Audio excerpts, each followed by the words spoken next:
Tu veux réussir tes rêves. Tu veux devenir la femme puissante, la femme indépendante, la femme forte de tes rêves. Il faut que tu aies ces choses que je vais mentionner là. Alors un conseil, sauvegarde cette vidéo-là. Sauvegarde-la et écoute-la fréquemment chaque jour, si possible avec un stylo et une feuille. C'est très important. La première des choses qu'une femme qui va réussir doit avoir, c'est de l'éducation. Il faut que tu te cultives. Culture générale, culture privée, que tu travailles sur toi. Moi, 50% de ce que je sais aujourd'hui, je l'ai appris en mode alphabétisation personnelle, c'est-à-dire toute seule. Ordinateur, patati. J'ai bossé sur moi, le développement personnel. Ça, c'est le one crit. Une femme qui va réussir, c'est une femme qui travaille sur elle, qui en apprend. Elle se cultive, elle suit le journal, elle suit la radio, elle sait ce qui se passe dans le monde. Quand tu la mets à table avec des personnes, elle peut tenir une discussion. Ça, c'est le premier point. Le deuxième point, elle a une relation avec Dieu. Avoir une relation avec Dieu, ça va te sauver. En tant que femme, la vie là est devenue bizarre, difficile. Les amitiés, les relations amoureuses, les clients, les collègues et tout et tout. La vie va te tailler, te shape up. La vie va t'envoyer des coups.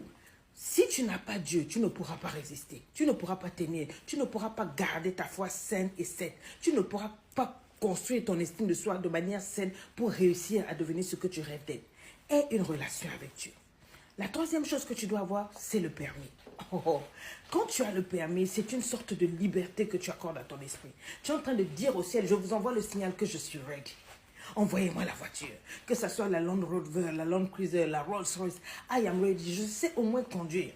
Imagine aujourd'hui si Dieu dit non, ma fille là, je suis fatiguée, qu'elle dépense tout son argent dans des taxis. Je voudrais maintenant la bénir. Et puis il touche le cœur de quelqu'un qui passe qui dit, Dieu m'a dit de te bénir, voici la voiture. Et puis tu commences à regarder la voiture et la voiture te regarde. Tu as les clés, tu tournes seulement avec ça, avec ton porte-monnaie dans le quartier, genre j'ai la voiture. Il n'y a pas plus grosse malédiction que ça. Donc tu dois aller passer le permis. C'est un must. Est-ce que tu m'entends? Si tu m'entends, on continue. Qu'est-ce que tu dois encore avoir? Une relation privilégié avec une personne qui est capable de te donner des bons conseils financiers, capable de t'influencer positivement au niveau des finances, au niveau des émotions, au niveau de la spiritualité. Un ami, ça peut être un confident, ça peut être une amie, ça peut être Dieu, ça peut être qui, mais tu dois avoir quelqu'un qui te parle pour te donner des conseils, quelqu'un qui est avec toi, qui te permet de t'ouvrir afin que tu ne tombes pas en dépression. La solitude, c'est bien certains moments, mais ce n'est pas bien d'être seul. Il est bien d'avoir au moins autour de toi ou dans ta vie une personne de confiance qui t'emmène à exceller, qui t'emmène à sortir de ta zone de confort, qui croit en toi et qui te le dit. C'est vraiment really important. Je reviens. Tu es encore là. Alors tu me dis, qu'est-ce qui me manque? Il te manque un compte en banque. Est-ce que tu